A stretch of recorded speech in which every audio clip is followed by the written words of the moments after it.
ప్రియమైనటువంటి సహోదరి సహోదరులందరికీ నా హృదయపూర్వకమైనటువంటి వందనాలు చెల్లిస్తున్నాను. ఈ సమయంలో దేవుని వాక్యం వింటున్నటువంటి ప్రతి బిడ్డలు ఈ రోజున కూడి వచ్చిన మీ అందరికీ ప్రభు అయినటువంటి యేసుక్రీస్తు నామం పేరట వందనాలు స్తోత్రాలు చెల్లిస్తున్నాను. ప్రియులారా, ఈరోజు మనం దేవుని యొక్క వాక్యం నుంచి యెషయా గ్రంథం 9వ అధ్యాయం 2వ వచనంలో ఉన్నటువంటి సత్యాన్ని మనం చదువుకుందాం. చీకటిలో నడుచు జనులు గొప్ప వెలుగును చూచుచున్నారు. ఇది తెలుగులో వ్రాయబడి ఉంది. ఇంగ్లీష్లో కూడా నేను మీకు తెలియచేస్తున్నాను. మరొకసారి నేను తెలుగులో చదువుతున్నాను, శ్రద్ధగా వినండి. చీకటిలో నడుచు జనులు గొప్ప వెలుగును చూచుచున్నారు. మరణఛాయ గల దేశ నివాసుల మీద వెలుగు ప్రకాశించును. అదే విధంగా ఇంగ్లీష్లో ఐఎమ్ గోయింగ్ టు రీడ్.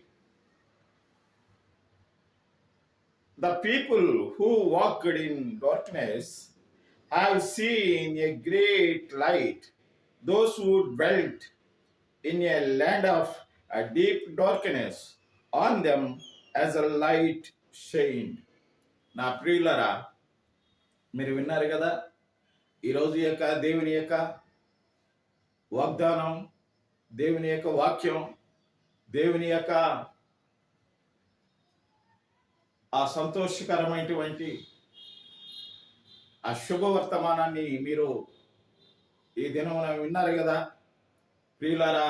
అవును, ఈ భూలోకానికి పాపములో ఉన్నటువంటి ప్రజలమైన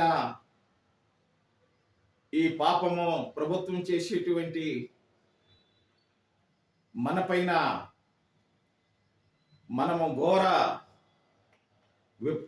విపులంగా మనము జీవించేటప్పుడు మన కొరకు, చీకటి బ్రతుకుల్లో బ్రతికేటువంటి మన కొరకు, పాపపు బ్రతుకుల్లో బ్రతికేటువంటి మన కొరకు, పరిశుద్ధ జీవితం లేనిటువంటి మన కొరకు పరలోకము నుంచి దేవుని కుమారుడైనటువంటి యేసుక్రీస్తును దేవుడు ఈ లోకానికి పంపించాడు. నా ప్రియమైనటువంటి సహోదరి సహోదరుడు, ఈ రోజున దేవుని వాక్యం సెలవిస్తుంది, చీకటిలో నడుచు జనులు గొప్ప వెలుగును చూచుచున్నారు. అవును, ఈ రోజున ఒకప్పుడు మనము చీకటి సంబంధం, ఒకప్పుడు ప్రభువును ఎరగినప్పుడు మనము చీకటి సంబంధం, పాపపు సంబంధం, సాతాను సంబంధమైనటువంటి అలవాట్లలో పెరిగినటువంటి వారు, పోషింపబడినటువంటి వారు, ఆ యొక్క జీవితంలో మనం నడుచుకున్నటువంటి వారం గనుక అలాంటి వారి కొరకు పరలోకము నుంచి దేవుడు తన ప్రియ కుమారుడైనటువంటి యేసుక్రీస్తుని లోకానికి పంపించి మన పాపముల నిమిత్తము, మన చీకటి బ్రతుకుల నిమిత్తము, మనము అంధకారములో జీవించేటువంటి ఆ జీవిత విధానములను బట్టి పరలోకము నుంచి ప్రభు అయినటువంటి యేసుక్రీస్తును మన రక్షకుడిగా ఈ లోకానికి పంపించడం జరిగింది. పంపించిన నాటి నుంచి అనేక మంది ప్రజలు ఆ ప్రభువును నమ్ముకొని విశ్వసించి ఆ ప్రభువును విశ్వాస జీవితములో పరిశుద్ధముగా, పవిత్రముగా, భయము భక్తిగా హృదయములోనికి చేర్చుకొని హృదయములో ఉన్నటువంటి ప్రతి పాప కల్మషమును, చీకటి బ్రతుకులను, అంధకారమయమైనటువంటి శోధనలన్నిటి నుంచి విడుదల పొంది అందరూ సంతోషంగా ఈరోజు ఈ భూలోకములో ప్రజలు జీవనం చేస్తున్నారు. ప్రైజ్ ది లార్డ్, హల్లెలూయా. ఈ రోజున అంతటి యొక్క గొప్ప వెలుగు ఈ లోకానికి 2000 సంవత్సరాల క్రితము రావడం జరిగింది.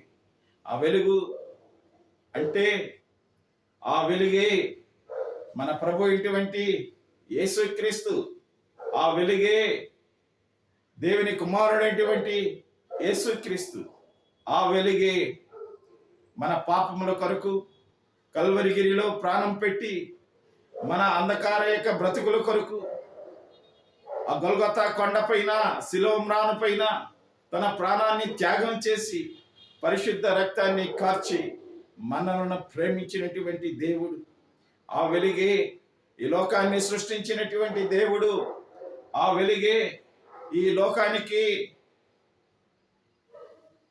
ఆనందాన్ని, సంతోషాన్ని, సమాధానాన్ని ఇచ్చినటువంటి దేవుడు ఆయన. ఆ వెలుగే ఈరోజు మనల్ని పుట్టించి పోషించి ఈ దినము ఆయన ఊపిరి మనలో ఉంచి మనలను జీవము కలిగినటువంటి మనుషులుగా బ్రతుకుతూ చెలించటానికి, జీవించటానికి, అలాగ ఉండటానికి ఆయన తోడుగా మనల్ని నడిపించే దేవుడు. ఆ వెలుగే యేసుక్రీస్తు, ఆ వెలుగే మన యొక్క రక్షకుడు, ఆ వెలుగే మన పాపములకు పరిహారము చెల్లించినటువంటి దేవుడు. కాబట్టి ఈ రోజున ఎందరో బిడ్డలకు ఆయన వెలుగుగా ఈ లోకానికి రావడం జరిగింది. ఈ రోజున ఆయన నమ్ముకున్నటువంటి బిడ్డలందరూ వెలుగు సంబంధులుగా ఉండాలని ఆ ప్రభువు ఆశిస్తున్నాడు. నా ప్రియమైనటువంటి సహోదరి సహోదరులారా, ఎవరు కానీ పాపపు యొక్క శోధనలో నుంచి బయటికి రావాలని, ఎవరైనా పాపపు యొక్క క్రియలలో నుంచి బయటికి రావాలని, అంధకార యొక్క ఆ కనుమబ్బు నుంచి బయటికి రావాలని ఆ ప్రభు ఈ లోకానికి వచ్చి తన ప్రేమను మనకు వెల్లడి చేశాడు. ఈ రోజున నా ప్రియమైనటువంటి సహోదరి సహోదరులారా, ఆయన ఈ లోకానికి వెలుగై ఉన్నాడు. నేను లోకమునకు వెలుగై ఉన్నాను. కాబట్టి వెలుగు లోకములో ప్రకాశిస్తున్నది, కానీ లోకం ఆయనను తెలుసుకోలేదు. ఇంకా అనేక మంది ప్రజలు ఆయనను అనుమానిస్తున్నారు, ఆయనను ఎవరోని అనుకుంటున్నారు.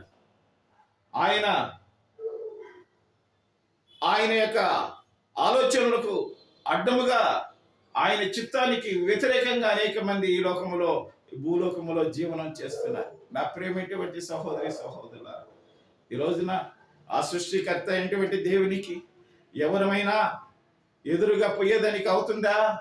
ఎదురుగా జీవించేదానికి అవుతుందా? వ్యతిరేకంగా ప్రవర్తించేదానికి అవుతుందా?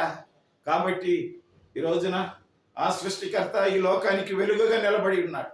అఖిలాండ ప్రజలందరికీ ఆహారం ఇస్తున్నాడు, ఆరోగ్యం ఇస్తున్నాడు, అనేకమైనటువంటి అవసరాలు తీరుస్తున్నాడు. కష్టాలలో ఉన్న వారికి ఆయన మహిమకరమైనటువంటి మహిమ ఐశ్వర్యమని ఆ ప్రజల పైన కుమ్మరిస్తున్నాడు.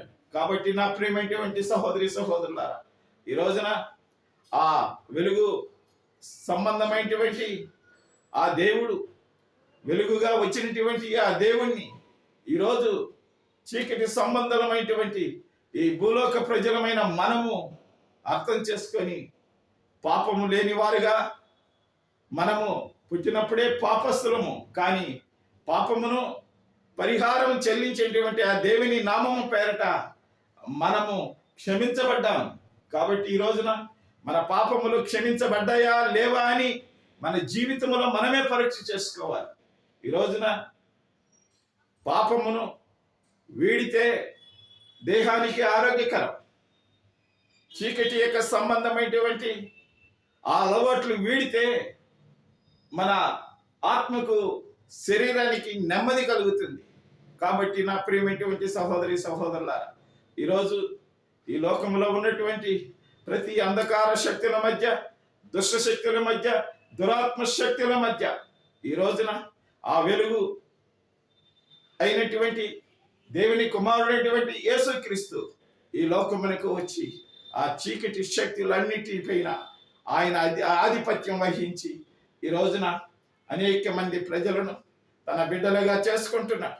అనేక మంది ప్రజలను ఆయన విశ్వాసులుగా, దేవుని వాక్యము పరిశుద్ధమైనది, అది మతపరమైనటువంటి వాక్యము కాదు, అది కులపరమైనటువంటి వాక్యం కాదు, అది జాతిపరమైనటువంటి వాక్యం కాదు. కాబట్టి క్రైస్తవ్యము ఒక నూతన జీవితం. క్రైస్తవ్యము ఒక క్రొత్త బ్రతుకు. క్రైస్తవ్యము పాపము నుంచి విడుదల చేసి పరిశుద్ధమైనటువంటి జీవితానికి రావడమే క్రైస్తవ్యం. ఇది మతం కాదు, కులం కాదు. ప్రజలందరూ, ప్రపంచంలో ఉన్న ప్రజలందరూ ఒకటే. ప్రజలందరూ ఒక రక్తమును పంచుకొని వచ్చినటువంటి వారమన్న సంగతి మనం మరవకూడదు. నా ప్రియమైనటువంటి సహోదరి సహోదరులారా, ఈ రోజున భూప్రజలమైన మన అందరి కొరకు వెలుగుగా ఆయన ఈ లోకానికి వచ్చాడు. కానీ ఆయన వెలుగు లోకములో ప్రకాశిస్తుంది. సూర్యుని కంటే ఎన్నో రెట్లు వెలుగు కరమైనటువంటి శక్తి కలిగినటువంటి దేవుడు ఆయన. కాబట్టి ఈ రోజున సూర్యుడినైనా మనం చూడొచ్చు, కానీ ఆ దేవుణ్ణి మనం చూడలేము. ఏదో శరీర రూపంలో ఈ లోకానికి వచ్చినాడు కాబట్టి మనం చూసాము. ఆ రోజు ఆనాటి ప్రజలు కూడా చూశారు.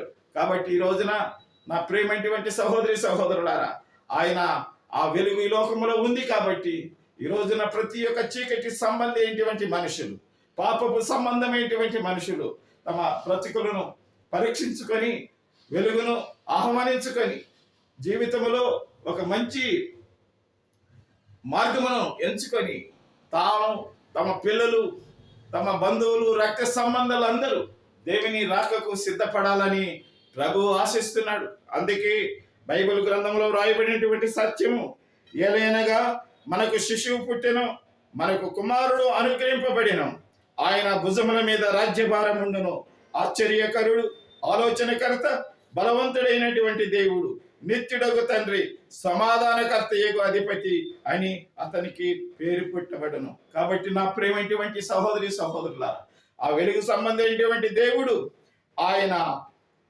భుజముల మీద రాజ్యభారము ఉంటుంది. ఆయన ఆశ్చర్యకరుడు, ఆయన ఆలోచనకర్త, బలవంతుడైన దేవుడు, నిత్యుడగు తండ్రి, సమాధానకర్తయగు అధిపతి అని ఆయనకి పేరు. ఆ వెలుగు మయమైనటువంటి ఆ దేవునికి ఇలాంటి యొక్క శక్తి కలిగినటువంటి దేవుడు గనక ఆయన మనము సత్యముతో ఆత్మతో ఆరాధించి ఆయన మహిమపరిచి ఈ భూలోకములో ఉన్నంత వరకు ఆ ప్రభువుకు కృతజ్ఞతలంగా మనం జీవించుదాం గాక. దేవుడు మిమ్మల్ని అందరినీ ఈ నూతన సంవత్సరములో దేవుడు సంతోషముతో, సమాధానముతో, ఆనందముతో మిమ్మలను, మీ కుటుంబాలను, మీ యొక్క బంధువులను, రక్త సంబంధాలందరినీ, మీ బలహీనతలను, మీ యొక్క భారాన్ని, పాప భారాన్ని అంతటిని నుంచి దేవుడు మిమ్మల్ని విడుదల చేసి ఆయన మిమ్మలను సంతోషభరితులుగా చేయునుగాక. నా ప్రియమైనటువంటి సహోదరి సహోదరులారా, ఇంతటితో నేను ముగిస్తున్నాను. దేవుడు మిమ్మలను ఆశీర్వదించునుగాక. ప్రార్థన చేసుకుందామా? మా పరలోకమైన పరమ తండ్రి, నీకు వందనాలయ్యా, స్తోత్రాలు. ఈ సమయంలో ఆ శ్రోతలందరూ, సహోదరి సహోదరులందరూ నీ సన్నిధానంలో నీ వాక్యాన్ని వింటున్నారు. నీ యొక్క నాయనా, మా స్వామి, మా ప్రభు అయ్యా, దీవెనలు కావాలని ఆశించిన ప్రతి బిడ్డల పైన ఈ నూతన సంవత్సరం మందు నీవు నీ కృపను అనుగ్రహించమని ప్రార్థన చేస్తున్నాను. ఎందరో బిడ్డలు ఈ నూతన సంవత్సరంలో అడుగు పెట్టించావు. గొప్ప దేవుడు స్వామి, నువ్వు ఆలోచనకర్తవు, సమాధానకర్తవు, నాయనా నిత్యుడగు తండ్రివి. నాయనా, నీవు మా భారాన్నంతా సిలువలో భరించి ఈ లోకములో ఉన్నటువంటి వరకు మా యొక్క కష్టాలు, మా యొక్క బాధలన్నిటినీ స్వామి, మా చింతలన్నిటినీ నీ పైన వేయమని చెప్పి మమ్మల్ని పోషిస్తున్నటువంటి దేవుడు అని నీ పాదాల దగ్గర మనవి చేస్తున్నాను. ఈ సమయంలో ప్రపంచంలో ఉన్న ప్రతి బిడ్డలందరినీ ప్రభు జ్ఞాపకం చేసుకోండి. ఏ బిడ్డలు ఈ నూతన సంవత్సరంలో స్వామి నాయన వేదన పడకూడదు, కంట తడి పెట్టకూడదు. ఏ బిడ్డలు మా స్వామి నాయన శోధింపబడకూడదు స్వామి. బిడ్డలు నిశ్చితంగా, ధైర్యముగా, నిబ్రముగా ఈ లోకములో అయ్యా నీవు ఇచ్చినటువంటి ఆయుస్సు నెమ్మదిగా నాయన మా స్వామి వెళ్ళబుచ్చటానికి నీ కృపను అనుగ్రహించమని కూడా ప్రార్థన చేస్తూ, చిన్న పిల్లలను దీవించండి, యవనస్తులను మీరు దీవించండి ప్రభువా, పెద్దవారిని మీరు దీవించండి. నీ పరిచర్య చేసే బిడ్డలను కూడా మీరు ఈ నూతన సంవత్సరంలో అభివృద్ధి చేయమని కూడా ప్రార్థన చేస్తున్నాము. మా దేశపు ప్రధానులను, ప్రపంచ ప్రధానులను, ప్రపంచ అందరినీ మీరు దీవించి వారికి జ్ఞానము, బలము, శక్తిని అనుగ్రహించమని కూడా ప్రార్థన చేస్తున్నాం. ఏకముగా మేమందరము నీ రాకకు సిద్ధపడినట్లు కూడా సహాయం చేయమని యేసు క్రీస్తు నామమున ప్రార్థించి వేడుకుంటున్నాము తండ్రి. ఆమేన్. మన తండ్రి అయిన దేవుని యొక్కయు, మన ప్రభు అయినటువంటి యేసు క్రీస్తు యొక్క కృపయు, పరిశుద్ధాత్మ యొక్క అన్యోన్య సహవాసం చేరిన ప్రతి బిడ్డలందరిపైన, వినబోతున్నటువంటి ప్రతి బిడ్డలందరిపైన, వింటున్నటువంటి ప్రతి బిడ్డలందరిపైన నీ యొక్క దయ, నీ యొక్క మా స్వామి మా ప్రభ అయ్యా సమాధానము, సంతోషము ఎల్లప్పుడూ ఉండునుగాక. ఆమేన్.